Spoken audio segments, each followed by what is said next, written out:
The story begins 200 years ago with a sea king named Caesar in Russia, who possessed a magical ring. One day, he called his spy, a frog, and asked about the fish he wanted to marry. But then he found out that the fish had escaped from his grasp. After this, we see a boy named Emilia living by the sea with his blind father, who worked as a blacksmith. One day, Emilia sneaked out to go skating on the ice, but suddenly his father heard the sound of his footsteps. He called Emilia and checked if he had grown enough to help him. To avoid work, Emilia pretended to still be small. Later, Emilia rolled down to the riverside and tried to catch fish, but not a single fish was caught. Suddenly, a whirlwind appeared in the water, and a strong wave crashed over him. Then Emilia noticed that a large fish had fallen into his bucket on its own. He happily returned home and started preparing to cook the fish. But suddenly, the fish began to speak and said that if Emilia let it go, it would grant him 3 wishes. Emilia said he wanted to see the city but didn't want to leave the stove. Suddenly, the fish used its magic to take Emilia, along with the stove, out of the house and straight to the city. Poor Emilia, out of fear, clung to the stove, and seeing this, the common people were quite alarmed. Now, Emilia was feeling very cold, so he made his second wish, asking for summer to start immediately. At that moment, all the snow melted, and greenery spread everywhere. The entire road was filled with water,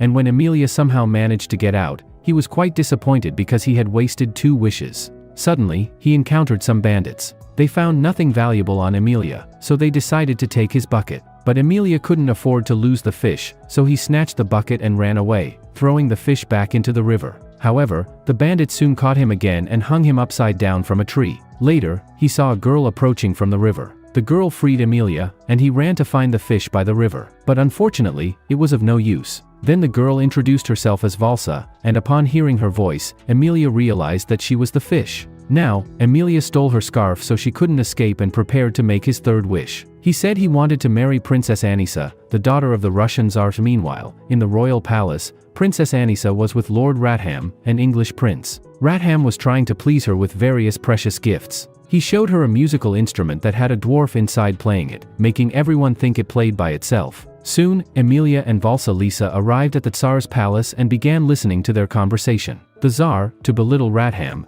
said that the instrument was nothing compared to a magical cat he had, which could make people dance uncontrollably when it sang. Emilia jumped in and said he could catch this magical cat, but in return, Princess Anisa would have to marry him. Hearing this, the princess was shocked, but the Tsar, impressed by Emilia's bravery, agreed to his condition. Emilia set out to find the cat, but Valsa warned him that catching the cat wouldn't be easy. Whenever someone met the cat, it would ask them to choose a song. If the cat sang a sad song, the person would cry to death, and if it sang a happy song, the person would dance until they died. But Emilia didn't back down and soon, with Valsa, reached the dense forest. Finally, after overcoming many difficult paths, he reached the cat. The cat asked him to choose a song, and Emilia chose a sad one. When the cat sang, Emilia suddenly started singing along because it was the same song his mother used to sing to him in his childhood. When the cat saw that the song had no effect on Emilia, it started crying and finally agreed to go with him. Meanwhile, Valsa met Caesar's spy, the frog, who told her that all the wedding preparations were complete. Hearing this, Emilia was confused, so Valsa explained that Caesar had once saved her from a hunter's trap, so she owed him a debt, and now Caesar wanted to marry her. Soon, they reached the royal palace where Lord Ratham was proposing to Princess Anisa. But then Emilia entered with the cat. The cat started singing, and everyone began dancing uncontrollably.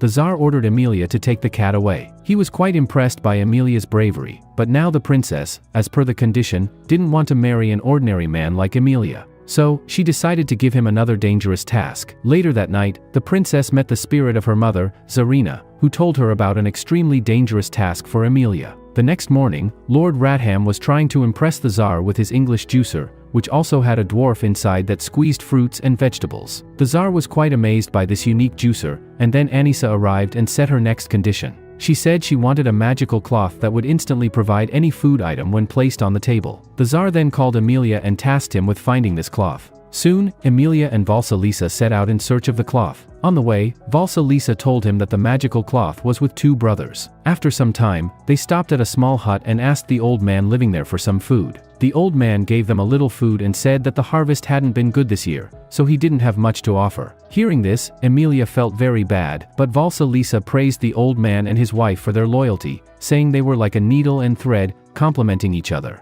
After walking for a while, they reached a city of stones where two men were continuously eating. The two brothers were tired of eating and wished someone would take the cloth away. Emilia tried to steal the cloth, but the brothers threw coconuts at him, knocking him unconscious. Then Valsalisa went and asked them for water. When they saw their reflection in the water, they felt great remorse. They remembered that they were once brave soldiers who had fought against the Sultan of Turkey, but now they had become so fat that they couldn't even walk out of there. They told Valsa to take the cloth, but at the last moment, they changed their minds. However, by then, Valsa had already swiftly taken the cloth and Emilia and fled. Later, when Emilia regained consciousness, he picked flowers for his would-be wife, Anisa. Valsalisa tried to explain to him that the princess wanted to kill him, and he was blindly in love with her. But Emilia refused to listen. He recited a poem he had written for Anisa, in which he would propose to her at the end. Valsalisa got so lost in the poem that she agreed to marry him. But then she came out of her thoughts and said that he should marry someone else, not that spoiled princess. Later, when they returned to the city with the cloth,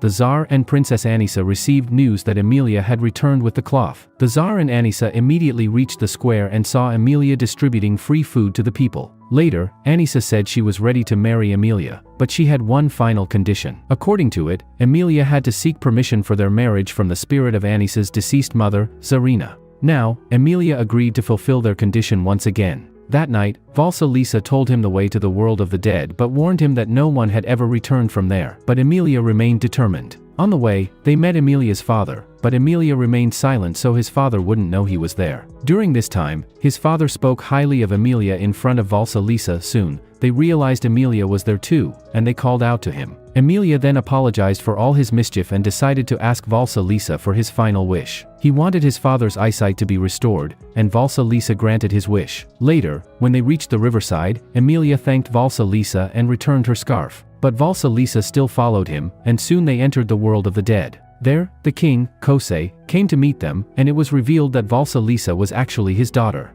Once, Valsalisa had made a big mistake, so Kosei had turned her into a fish. Then Valsalisa asked Kosei to summon Zarina's spirit. When Zarina's spirit arrived, they learned that she had been punished with starvation, which led to her death. Now, Emilia said he wanted to marry her daughter, but Zarina refused. However, in return for helping his daughter, Kosei felt he should help Emilia, so he offered to remove Zarina's curse by giving her food. Finally, Zarina agreed to the marriage. Meanwhile, the Tsar was overjoyed to see this. Valsalisa bid farewell to her father, who said that upon leaving, Emilia would forget everything he had seen. Hearing this, Valsalisa looked at Emilia with sad eyes and smiled. The next morning, Emilia woke up and had forgotten about Valsalisa. He ran to the shore, and Valsalisa turned back into a fish and swam away. Later, Emilia went to Anisa, but he said he had fallen in love with someone else, though he couldn't remember who. Hearing this, Anisa happily ordered Emilia's arrest. He was taken to the square, and it was announced that all his feats had been achieved through magic, so he would be executed for deceiving Princess Anisa. Hearing this, the Tsar left in disappointment. In his final moments, Emilia remembered his childhood and the time spent with his father. Suddenly, Valsalisa escaped from Caesar's grasp and returned. Valsalisa offered to give her powers to Anisa in exchange for Emilia's release, and Anisa happily freed Emilia. Then Anisa made her first wish and became the queen. She took the crown from her father, the Tsar, and imprisoned him in a tower. Now, Anisa's second wish was to become the wife of the King of England. Just then, ambassadors from England arrived with a marriage proposal. Meanwhile, Emilia returned home, trying to remember the person he had fallen in love with. Suddenly, his father mentioned the needle and thread, which sparked a realization in Emilia. He remembered everything about Valsalisa and the time they had spent together. He immediately set out for the city, and his father and two brothers joined him. The four of them broke into the palace, and Emilia began searching for Valsalisa. Valsalisa couldn't believe Emilia recognized her, but then Anisa intervened. She said she didn't want to become a sorceress like Valsalisa, but Valsalisa understood her third wish and fulfilled it. Suddenly, Anisa turned into a fish, and she realized her powers were useless because she could only fulfill others' wishes. Then Anisa called a servant and asked him to make a wish that she would marry the most powerful king in the world. As soon as the servant made the wish, Caesar emerged from the sea and took Anisa away, as he was indeed the most powerful king. Finally, Valsalisa's curse was broken, and Emilia went to her, recited his poem, and kissed her. In the end, Emilia and Valsalisa were united forever. If you like this unique story and want to hear more such tales, please let us know in the comments.